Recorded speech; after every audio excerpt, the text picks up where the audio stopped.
channel.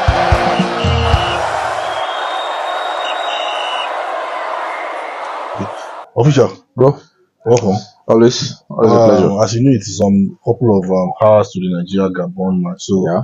I think it is important that we do the necessary thing that we do usually, talk about the tactical approach to this match. As we know, it's a very crucial match for the Super Eagles. This is one that concerns us, and we'll be talking about the tactical setup of both coaches, the Gabonese, how they have set up, and how the Nigeria Super Eagles coach under Executive can set up to defeat the Panthers of Gabon. Obviously, before I go into that, I think I picked up one or two things during the squad announcements by Thierry Moyama, who happens to be the Gabonese head coach. He talked, I think he shared a little bit of sentiment as far as his Selection is concerned. Yeah. And I think he's displaying on the screen. I think he said he only needs to score one goal to progress, which suggests that he would eventually go for an early attack and defend for the rest of the game. So he stressed on retaining possession, starving Nigeria of the ball, because he knows that we have technical players who can out them. And now he went further to say one of the keys into the match is the ability for him to control not only the game but also the midfield. Now he said, I will be more focused on our ability to hold on to the ball, have more possession, not just possession for our sake, dominate in our own half of the field, then progress together as a team. So obviously we are seeing a situation whereby we see them trying to frustrate the Super Eagles, try to frustrate off of the ball because they know we have more technical players in the game. They said they will play more of the ball in their own half, progress as a team, return back as a team. If they get a goal, they sit back, and that's the end of it. I think if we eventually get the results, I will tell you that this man has just shot himself on the leg. So don't you think this is like a mind game? It's not a mind game. So we cannot rely on this. Judging by what he said, is actually what we're going to discuss here, because technically this is what he has actually been doing. Yes. You understand? In his 10 World Cup qualifying series over. This is what he has been doing. Pattern. You understand? So it might actually be a mind game because we know him for this. What if he's trying to experiment a new side of the game? I think this is where we get our own hands dirty. You understand? To dig out, okay, the last 15 matches beyond the World Cup qualifiers, what have you been doing? Beyond the AFCON qualifier, what have you been doing before you actually started this World Cup qualifying series that actually gave you results? Okay, is this a time where you meddle in your whole habits or tactics, or you are still going to revert to what you are doing next?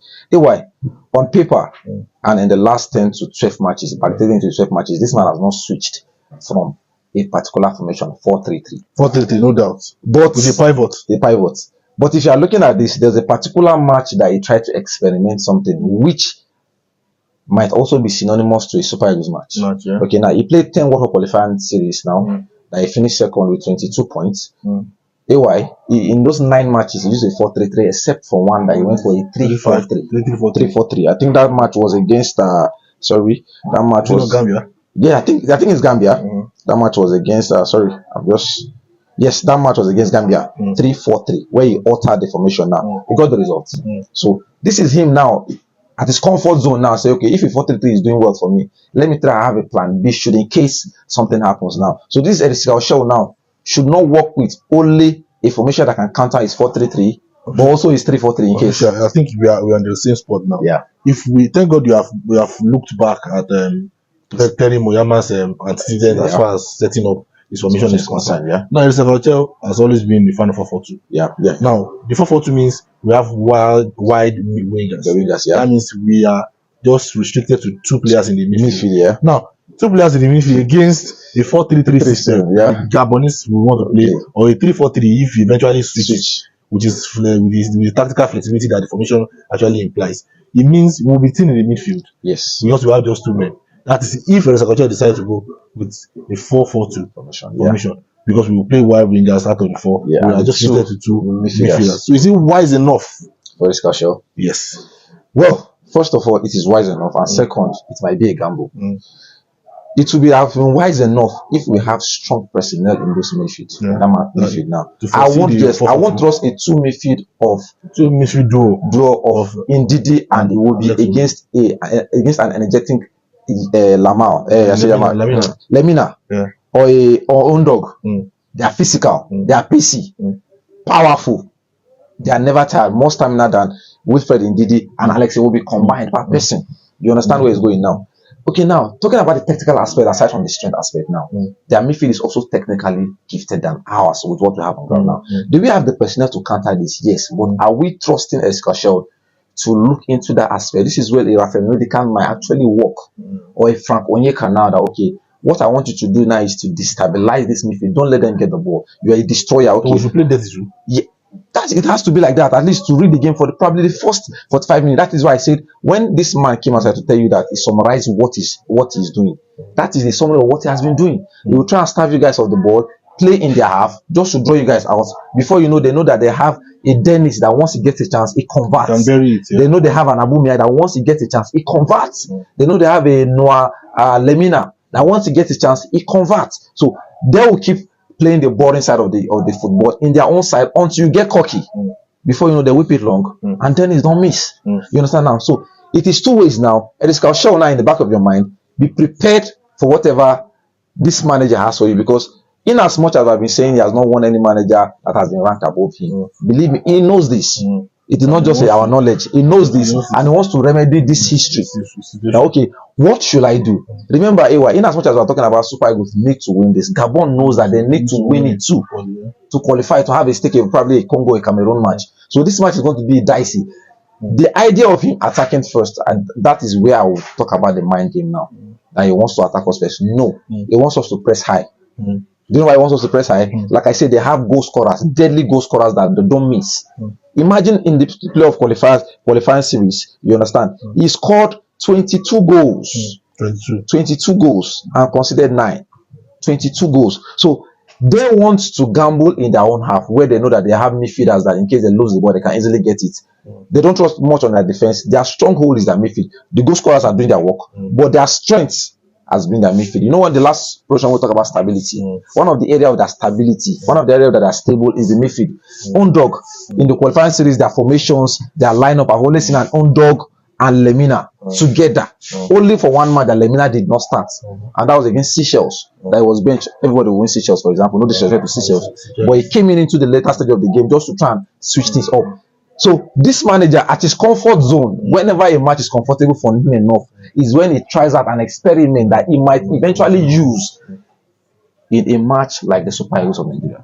Official, understand? Before you go on and on, I think we have been able to set some priorities right. Now, according to him, he said it's going to be focused on holding on to the ball, control not just the game but the midfield, frustrate the Super Eagles, have more of possession, dominate in their own half of the field, then progress as a team together. That is massive attack and massive defense. Official, he now went further. He talked about, I think you must have seen that interview where he talked about Victor Osimhen. Yeah, I saw it. I saw that one as a pinpoint man. Yeah.